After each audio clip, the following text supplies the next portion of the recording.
Hello, folks. Boy, that was an experience. Heard you like the simulator. Golly.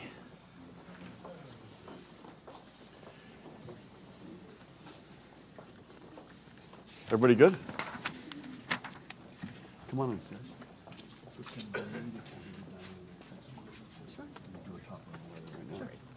I don't see, is Matt Arco here? I don't see him. We missed his birthday yesterday. I wanted to say something. Please let him know that I considered going out of state to celebrate it. I knew, Brian, I figured someone would get that. Okay, good. Thank you all for coming to, come on, folks. Apologies, how are you? Hello. Hey, folks. Thank you all for coming up to join us here in Newark at NJ Transit's training facility. I want to thank Department of Transportation Commissioner and NJ Transit Board Chair Diane Gutierrez-Scacchetti to my left,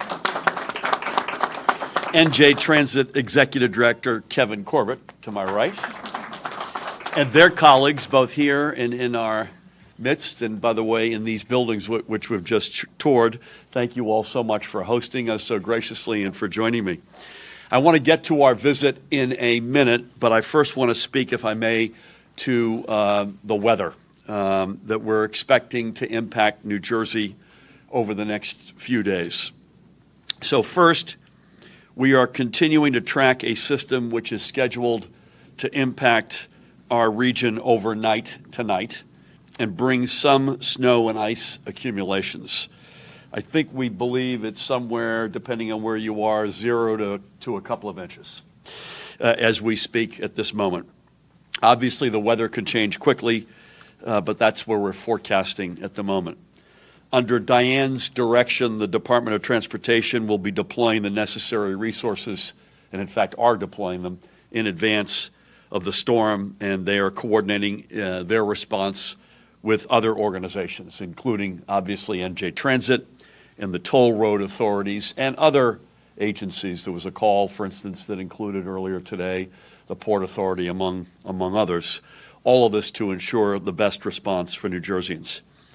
DOT has a winter weather congestion alert system to provide updates before you even get on the road. So I would urge everyone to check in through NJ.Facebook page, through their NJ.Facebook page, or on Twitter, which is at NJ._info, at NJ._info,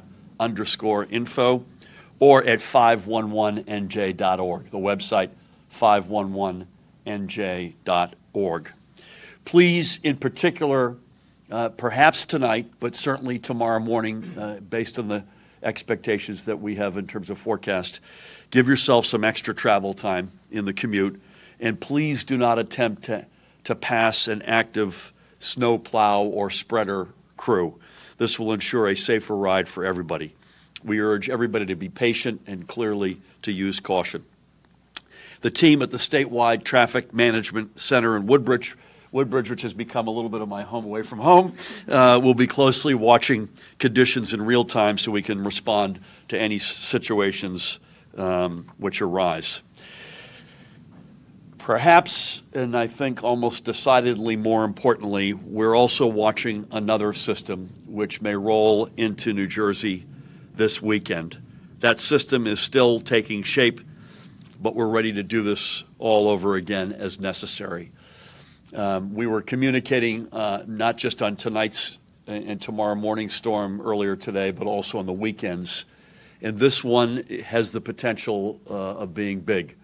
The window has expanded, and this window will almost inevitably narrow, but the wide window right now is beginning at the front end potentially. This is all potential, depending on where you are in the state and what the storm looks like, as early as 6 a.m. on Saturday to as late as 2 a.m. on Monday. So this, at the moment, is encompassing a very wide window. There's also enormous expected, I think Diane will back me up here, temperature fluctuations, in particular on Sunday. It looks like, if we had to guess now, that, and again, this is a guess, if you're in the south, it's more likely to lean toward rain and wintry mix, and perhaps some snow. In the north, the opposite. But that is very preliminary. This is one we're going to need to stay very close on. My gut tells me we will be communicating again with you all pretty intensively, I would guess as early as 24 hours from now. As always, it is a good time for residents to ensure that they are prepared for a snowstorm, and we encourage everybody to visit ready.nj.gov for tips on all matters of winter weather preparedness. But the bottom line is this: we're ready, we're in position to keep New Jersey moving.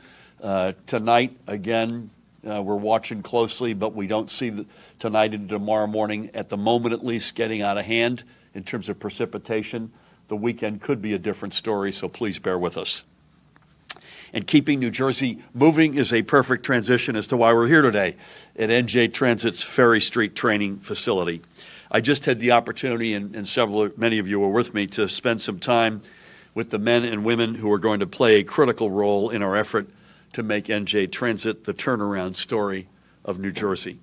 Among other things we have just done is visiting the classrooms, including the first classes of new train engineers we need to get our rail system staffed back to proper levels. Properly staffed rail means fewer unscheduled cancellations. It's a key element for keeping the system running on time so commuters can have faith that their trains will come when we say that they will. And it's easy to see how commuters may have lost that faith. Under the prior administration, NJ Transit lost a net total of 57 engineers, and that is a big deal. Some retired while others went to work for other systems. For whatever the reason, NJ Transit was left at only about 85% of the full staffing level necessary when we came into office to ensure safe, regular, and reliable service for its customers.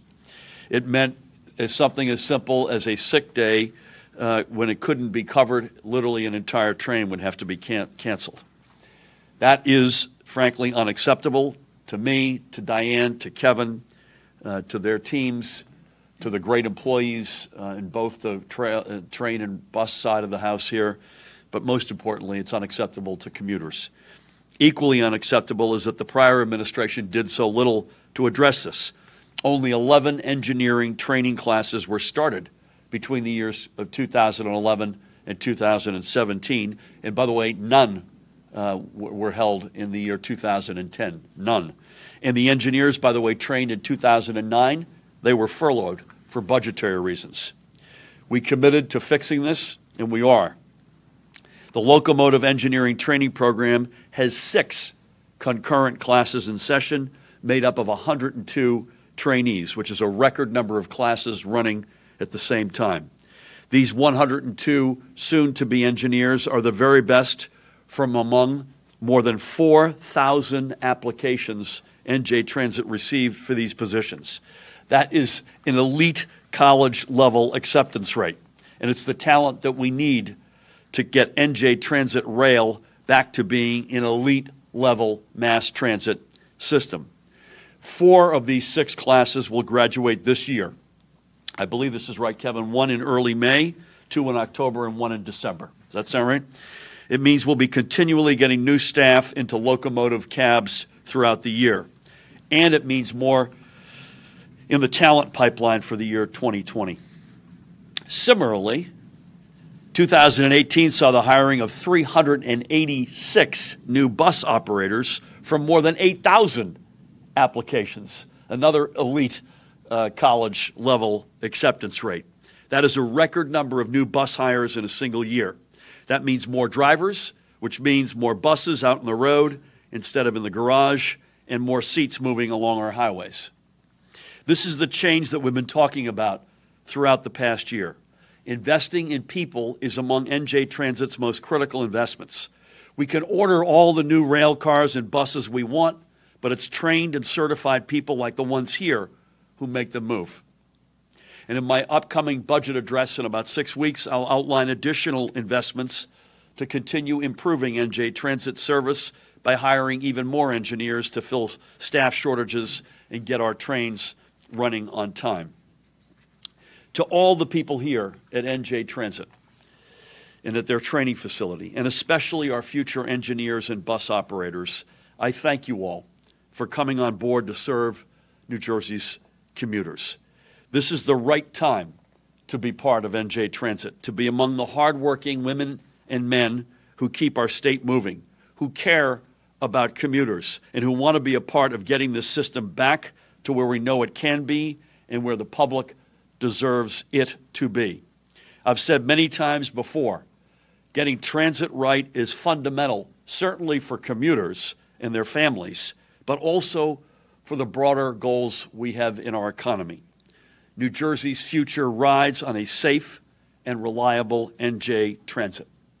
We have laid the foundation to get us there. It's seen in the leadership that Diane and Kevin and their team have provided, and it's seen in the men and women here who want to be a part of NJ Transit's renewal. I thank each and every one of them. I, by the way, try to take the train as often as I can. I took it this morning, another smooth sailing ride, unannounced, by the way, so this was not pre-wired, but had a really good experience. When this system works, whether it be bus or rail, it works as well as any system in the country. We just have to punch consistently at our weight. Rome will not be built in a day, but it is being built. We are getting there, and we will get there. And I mentioned fundamental to our economic objectives. I have to repeat this again. If you want to know the overwhelming frames through which we view our economic future, it is through investment in education and transportation. Now, we do a lot of other things. Healthcare is important. There's lots of things that are important, but those are the two big pillars that will be at the core of our economic future. To retain the highest quality public education system in America and make it free over the coming years for every child from pre-K right up through community college. No other state in the nation will be able to say that, certainly not at our quality level, but also to make the investments in transportation, particularly bus and rail, but also roads, bridges, highways, ports. We are the densest state in the nation. It is existential for us to be able to move people and things around. And that's what's happening here, and that's what will continue to happen. We won't get there overnight, but we will get there. Now it is my pleasure to turn the podium over to the Executive Director of NJ Transit, Kevin Corbett. Kevin? Thank you. Thank you, Governor. Indeed, New Jersey is, if you're in the transportation field, New Jersey is the Super Bowl of transportation challenges, and we are here, building the team for the team members for that challenge. I'd like to certainly thank the Governor and Commissioner Scaschetti for their continued support for transit. When they brought me on almost a year ago, it seems sort of maybe like dog years sometimes, but one of the first things that became painfully clear was the agency had a severe staffing shortage, particularly in the critical positions of the locomotive engineers and bus operators. I think you'll recall over the last year, we took swift action turbocharging our recruiting efforts with an extensive marketing campaign and innovative hiring initiative to bring on more locomotive engineers and bus operators. On the engineer side, the first thing we had to do was increase the number of classes we held each year. As the Governor had said earlier, and I think you all know, there were years we didn't have any or one or two classes, and we failed to keep pace with the attrition rate, which resulted in the significant net loss below our critical numbers to be able to maintain reliable service. Today, we are running a record 6 classes concurrently to restore appropriate staffing levels as quickly as possible and to maintain going forward a steady stream of trainees graduating each year. In the effort to streamline the training, we created a new accelerated engineering program for NJ Transit assistant conductors to leverage their previous training, NORAC rules, et cetera, and existing knowledge of the railroad. This allowed us to compress the training for a normal candidate from 20 months down to about 12. All by maintaining the rigorous federal standards required for comprehensively training our locomotive engineers. We also brought on RailPros, a rail consulting firm, to evaluate and modernize our current curriculum to identify opportunities, maximize efficiencies, and improve the graduation rate. I think, as some of you know, I serve as my spare time as a blue and gold officer for the U.S. Naval Academy. And if you look at the training that we used to go, when you got candidates to come into the Naval Academy, you'd recruit, and it used to be, look to the left, look to your right, one of those people isn't going to be here. And it was that tough sort of macho culture. That is not the way you do it nowadays. If you go to all this effort to recruit the best, you want to make sure you have the highest graduating. That doesn't mean lowering standards, just the contrary. We keep the same standards, but we want to make sure that if you get in the programs, we are going to work with you with the most modern methods. A lot of the younger people now, you look at simulators. The governor just saw one of the bus simulators. Those are the kind of things we need to be bringing into the rail side as well. And so, those things, online learning tools, we'll modernize the program to make it quicker, but without any way compromising safety or standards for both our employees and the riding public. We also, on the bus side, we also accelerated the onboarding process for bus operators. We had certainly a great relationship with the ATU, led by Ray. We held open houses, speed hiring events when qualified candidates could be interviewed, tested, and given tentative offers on the spot. In addition, we continue to offer a $6,000 sign-on bonus for CDL holders of an A and B license with a passenger endorsement and air brakes. The governor did really well in the simulator, but he doesn't have the CDL license, so we don't have to give out that $6,000 for him. But seriously, with the bus? yeah, he was told to. He had tough letting go. Give it a shot.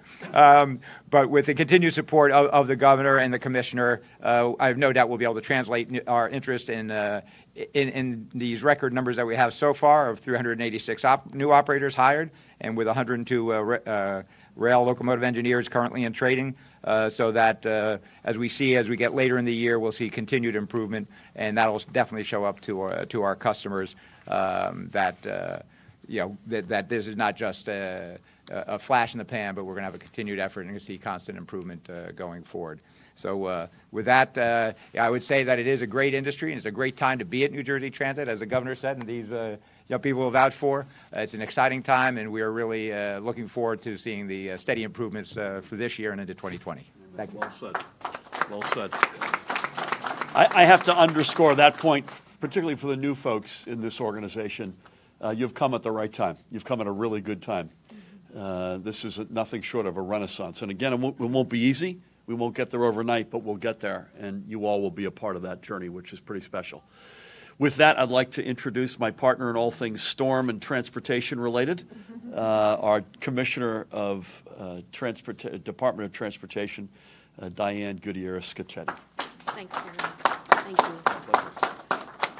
Kevin and the governor have really covered a lot of the salient points. I'm going to just say a couple things and thank some folks. So for me, as chair, I think 2019 represents a transformative year for New Jersey Transit. While the progress is not always visible to our commuters every day, there's significant progress occurring at Transit.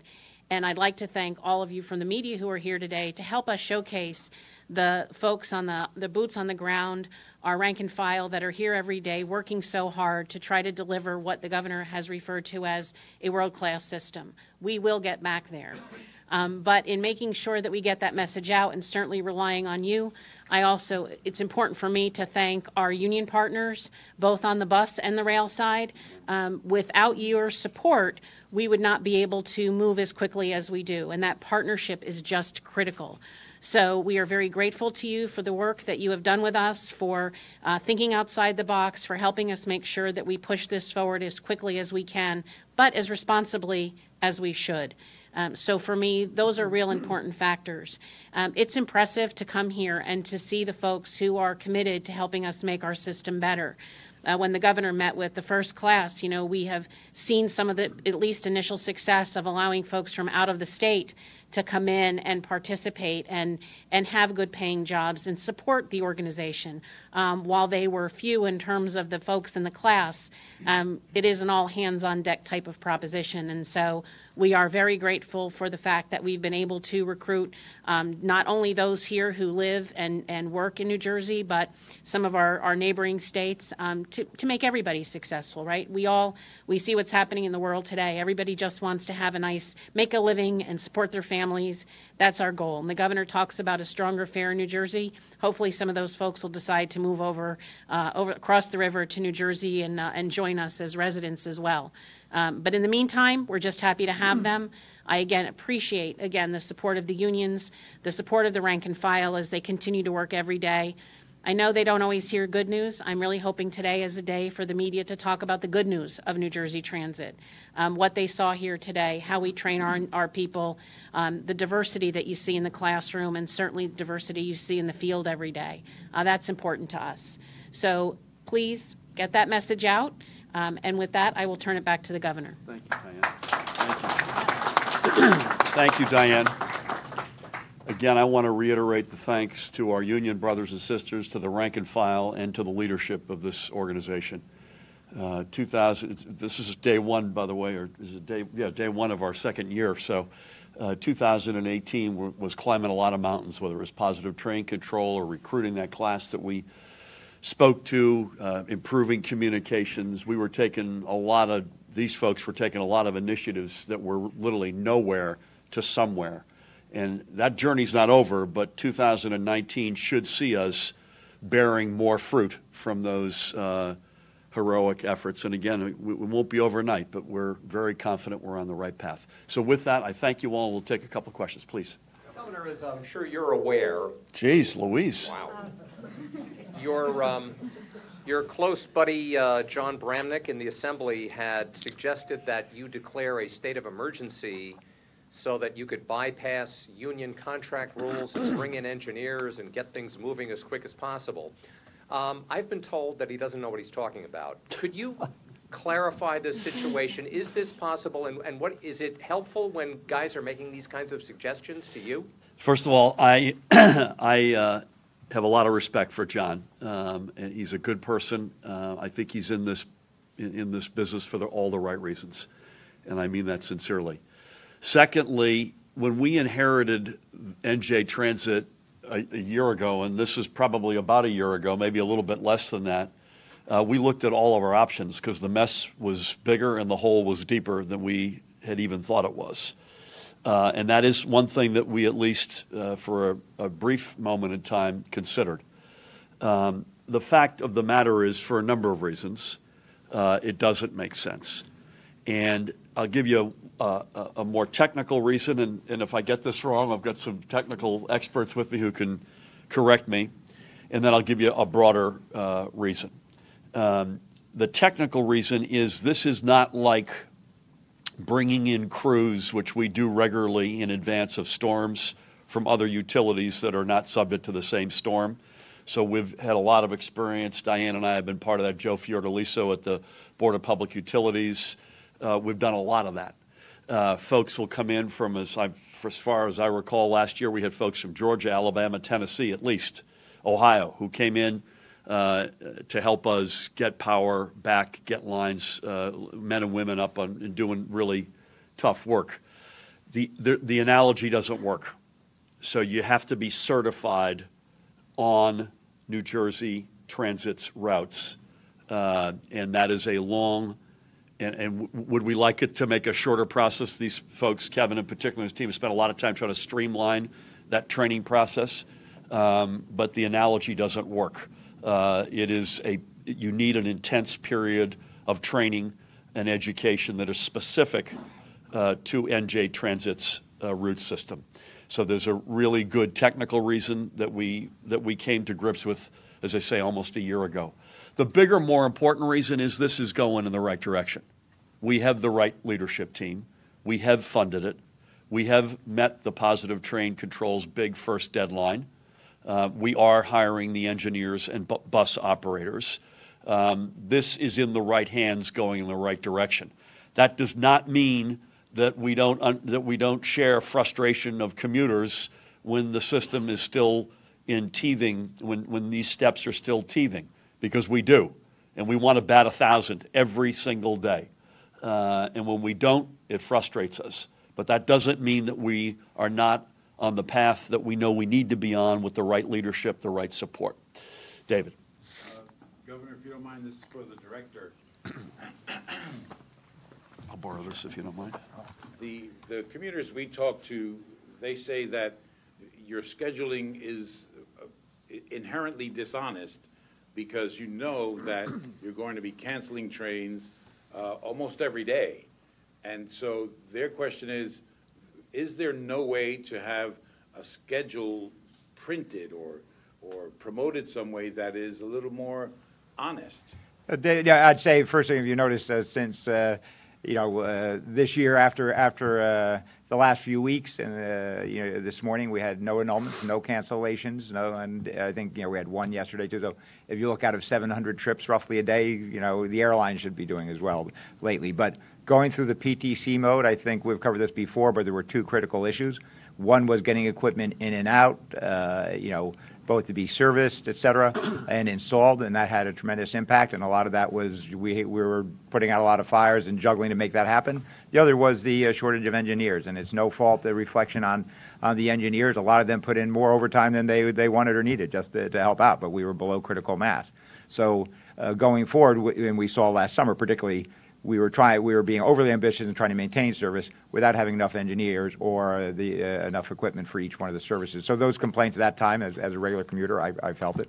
But now going forward, I think they'll see, and we have push notifications when that happens, but that will be a thing of the past going forward. And we are scheduling, looking forward, going ahead, to make sure, though, that we heard from our customers, rather have trains a little more crowded and have reliable service than trying to overreach and then have those kind of cancellations. So we're taking that into account going forward. Something incredible just happened. David willfully gave the microphone up. Brian. Two questions, one for you, one for the director, if I may, please.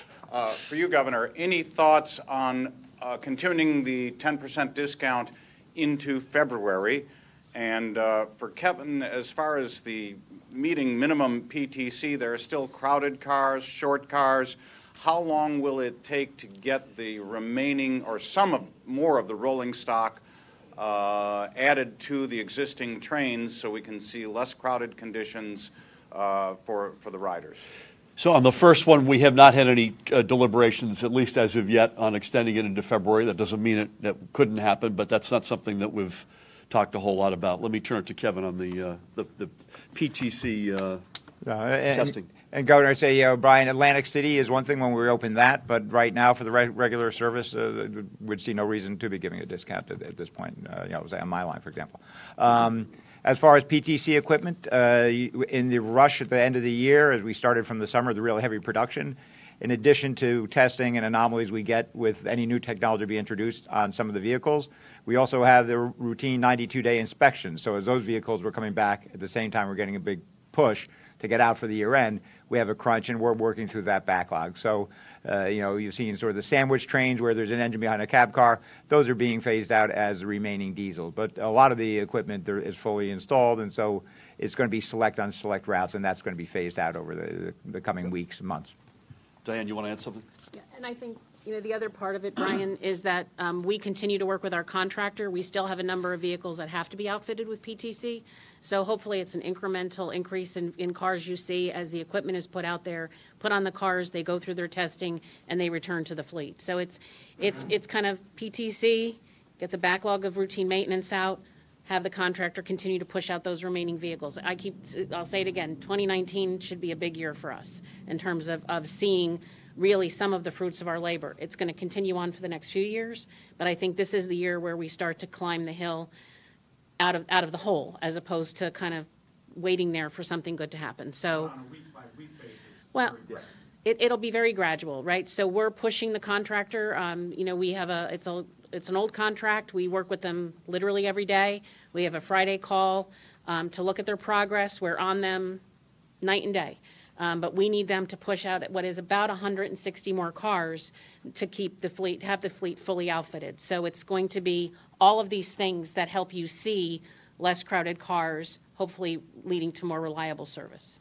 Also, I was asked this yesterday, just to repeat, and tell me if you all disagree with this, the Atlantic City line or the Dinky or the weekend service that has been shrunk. We need, among other things, FRA approval of the reboot of that. But also, we want to make sure that we're meeting expectations when we get those lines either rerunning or back to full service, and we will do that in all cases. Please, Governor, I have a question that is for the director. Yep. But I certainly would appreciate your thoughts as well. Yeah. When you go back and you look at the federal inspections that have happened since the Hoboken crash, you see kind of a pattern. This is according to engineering experts that we've talked to, a pattern of brake failures, electrical issues and fires, and almost a negligence may be too strong, but a pattern of culture, of safety culture, where you would have even the ticketing agents who would leave some of their paper debris on open electrical wires, for example, or some of the things that you see. How do you change that safety culture? I'll speak as a general matter, and I'll let Kevin or Diane come in here. It is changing, and it's changing meaningfully. I view positive train control as the sort of totem that makes that point. This is mandated by Congress, I believe, in 2011. And the deadline of December 31st, 2018 for that first big mountain to climb was known for all those years. And yet when we took over, it was a 12%, at a 12% completion rate. And as you all know, due to heroic efforts of a lot of folks in this room and outside of it, we achieved it. Safety is of paramount importance to this organization and to me personally, including in the rank and file, men and women who go to work every day, but also in the leadership and the overall strategic thrust of the entire system. And I believe, I don't know what the culture was like, but I can tell you what the emphasis on safety is like today. Would either of you like to add anything? Just a couple of comments. Just reinforcing the safety culture is no one goes to work wanting to have unsafe conditions. I think the organization had hollowed out a lot of mid-level management positions. There was the workforce that was involved was stretched thinner than it should have been, so allowed for some sloppy things that came up in the FRA reports. You go back historically. That is certainly as we say, if your train is canceled, even if it's 1 out of 700, if your train is 100%, same thing for any loss of life, either employee or injury. Those things change. The culture has changed, and I think indicative of that, to be brief, if you look at who we've hired, we still have a lot of hiring to do in the mid-level ranks to get that reinforcement, supervision. And we're working also positively with labor to try to say, okay, what do we need to do to make it work for everyone? But I think the fact, if you look at two recent hires, Ray Kenny in the back as a new head of rail ops with his experience, I think is well known. And then also Brian Lapp, we've just hired, who has been most recently with Amtrak, has a distinguished reputation and a background as a head of our Office of Safety Systems for all of New Jersey Transit. Those are the kind of professionals that we're bringing in to make sure those standards are met. One or two more. Well, one, two, and then we got to hop. So please. Governor, in terms of the PTC and the hiring, at what point do you expect commuters can expect optimal levels of service where they're not going to be dealing with this routinely? Yeah, I'm going to give you my answer, and I'll be brief, and I'll if I get this, anyone disagrees with this. I think if you're looking sometime later this year when you've graduated, at that point, before December, even 3 classes of engineers, we've shaken a lot of the post-PTC testing hangover behind us. We've gotten the lines that are either curtailed or shut down back up and running. You see the impact of not just new buses, but new bus operators. I'll be very disappointed if you don't have a meaningful improvement in experience. If you look at the communication and the customer and commuter-focused steps that we're taking, if you're not having a meaningfully better experience this calendar year. Is that fair, folks? End of calendar year, yes. By the end of this calendar year. Please. No, not necessarily. So it depends on what line you're on. It depends on factors such as post-PTC testing. I think we're seeing it already. Did we have any issues this morning? We had no rail issues in the entire system this morning. We had a couple of Amtrak signaling delays. By the way, let me just remind everybody, we are still beholden to federal relations and federal funding. So we have put skin in the game to rebuild the Portal Bridge, which is a desperately needed project for the Northeast, never mind just New Jersey. We are prepared to do anything that we can to get the Gateway Tunnel built. We work as closely as we can with Amtrak and in the supervision of Penn Station, but we can't control everything. So the things that we can control, we must control, and we are doing just that. Governor Murphy, you met the deadline and your efforts moving forward. Can you talk about the impact that the shutdown at the federal level has had on you trying to go forward, especially with the FRA? You've been very good to keep you are keeping me honest on asking me about the shutdown over the past couple of weeks. First of all, as a general matter, and I'll ask Diane and Kevin to speak specifically to it because you may want to. You've got a broader transportation view of this. It's just outrageous. And it's for no reason. And I've said this before, there is a willingness by reasonable-minded Democrats and Republicans, as far as I could tell, to talk about how do you improve border security instead of this juvenile obsession with something that not even folks who care passionately about border security care about. And look at the consequences that we're having to deal with. 20-odd days shut, 800,000 workers. Many of them are desperate for as a result of the paychecks they're missing. There is clear evidence that it is impacting the real economy, obviously with a big concentration around where you've got federal workers and activities, and we have a decent amount of that. So there's no good coming from this.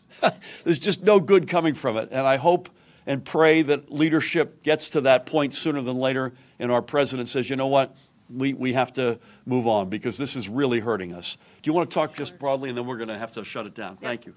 So FHWA continues to work at modest level. So on a surface transportation side, we do have funding available to continue our federal transportation projects. I think pretty much the same on the Kevin side, but as your question relates to PTC, we know FRA is working.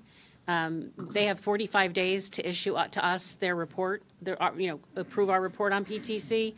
We don't know if it'll take 45 days or if they'll get it done sooner, but clearly there's an uncertainty, and so we do the best we can with it. I think just to go back to the other gentleman's question, repairing the system is not a switch. We don't flick the switch, the light goes on, the system runs. It's incremental, and I'm going to keep using that word. You should see improvements incrementally.